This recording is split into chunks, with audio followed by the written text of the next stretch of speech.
Hello there, people. This is Mihai from Ars Libris Bindery in Romania.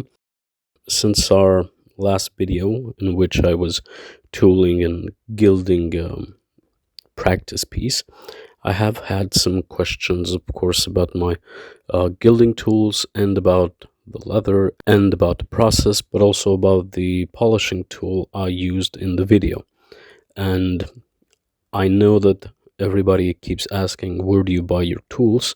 Unfortunately, there is no one response. There is no go to Talas online or go to Schmed and you will find everything you need, because no one sells bespoke bookbinding tools, especially not old vintage bookbinding tools.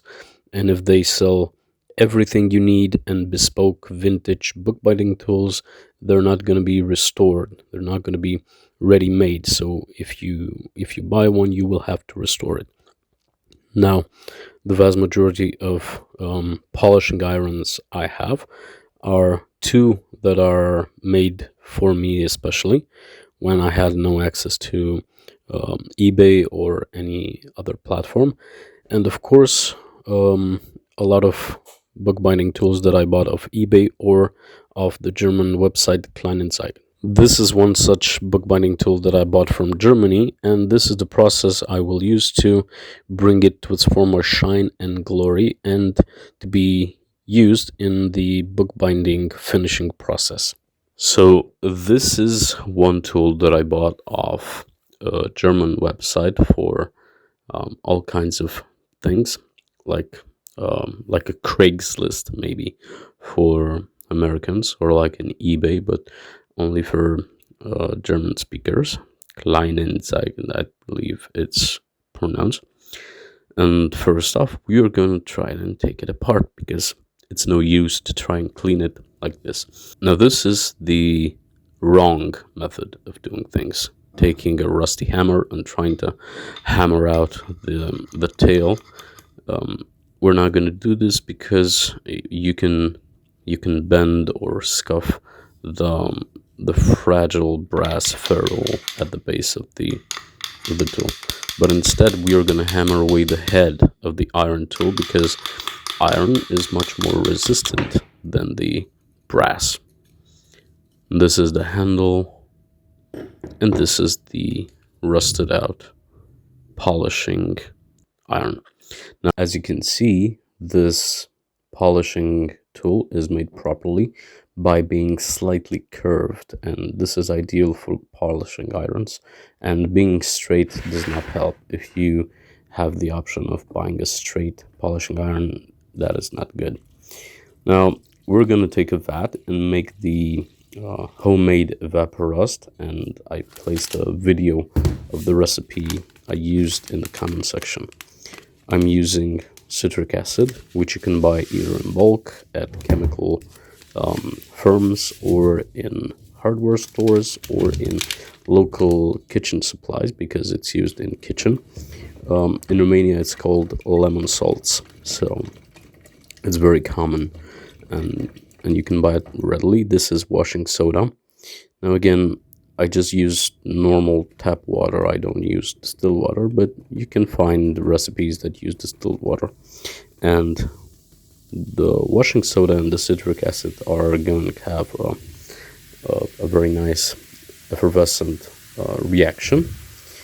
And you have to put all the washing soda in the water with the citric acid and keep stirring until there's no more foaming.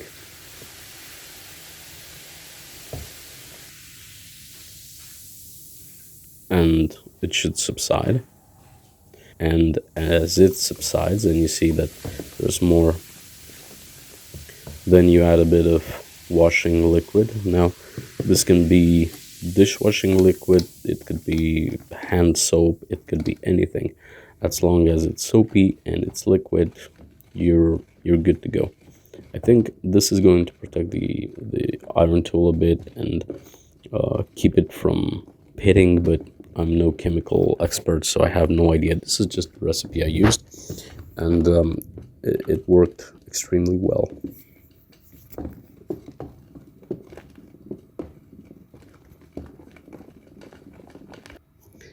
Now we're gonna place it in, and I honestly have no idea for how long you should leave it, but I'm gonna take care of the handle.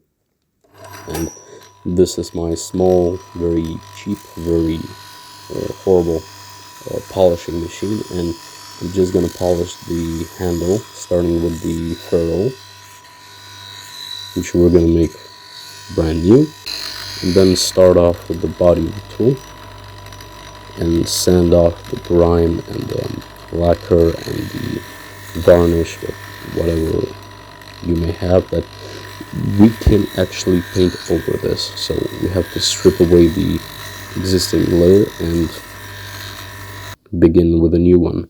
Now, before you ask what kind of wood stains I used and where do I buy them, is just a secret. So I can't really tell you. It's a bookbinder secret. So after we strip away the lacquer and the varnish, we can stain the wood again in a more desirable color. So this is an underlayer of reddish brown. So I can have a very pleasant looking reddish brown, dark reddish brown after I'm finished. And this is the dried part.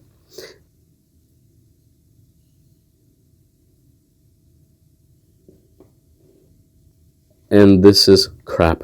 This is my family secret. So yeah, it's actually Fibings leather dye mixed with isopropylic alcohol.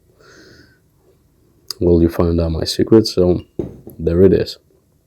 And I'm gonna start applying the darker brown tint over the light reddish brown. So we have two coats. Make sure the bottom of the tool is properly dyed. And now I'm gonna take some mineral oil. You can do this with linseed oil, of course, and it's gonna be much better. But I just wanted to bring out the fiber of the wood, and also take away, using this this tissue, I want to take away all the residue that the wood stain, that the dye stain actually left on the top of the wood, so I don't get my hands dirty every time I pick up the tool and polish something. As you see, my hands are pretty dirty because I rubbed it repeatedly. So now back to the de-ironing solution. Now, as you see, it doesn't look like brand new polished metal.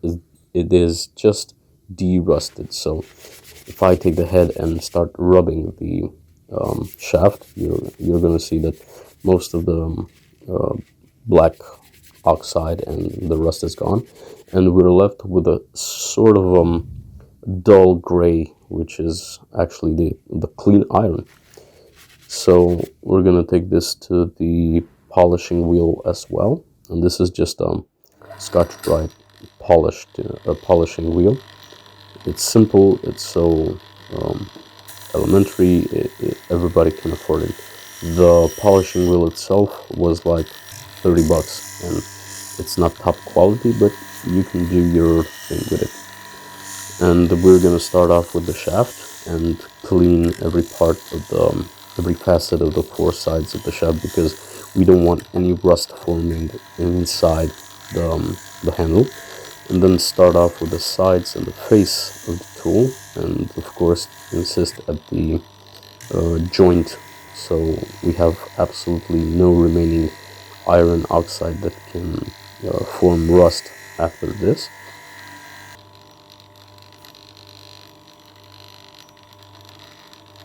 And this is the homemade strop I have made. It's from a base made of basalt stone, which upon which I stuck some reversed leather. It's actually a piece of calf that I have from splitting a quality Vegstein calf, which I just dampened with some polishing oxide, some polishing solution, and had it dried. So nothing is wet here, it's all dried. And some more rubbing, and of course some more rubbing, because that's what a polishing iron does, it rubs. Now we're gonna place a small wooden wedge inside the hole because I wanted to be pushed in tightly, and place the shaft in the handle. And of course I have no necessary strength to drive it all the way through, so I'm gonna use a very delicate hammer to hammer it in. And then in a hole I made previously with a smaller diameter, I'm just inserting a filleted hook, I think it's called, or an eyelet, to maybe hang my tool when I don't use it. So this is the finished product. And now I'm gonna turn and center the eyelet with the face, so when I hang it in my workshop, it's gonna lay flat on its back with the face staring at us.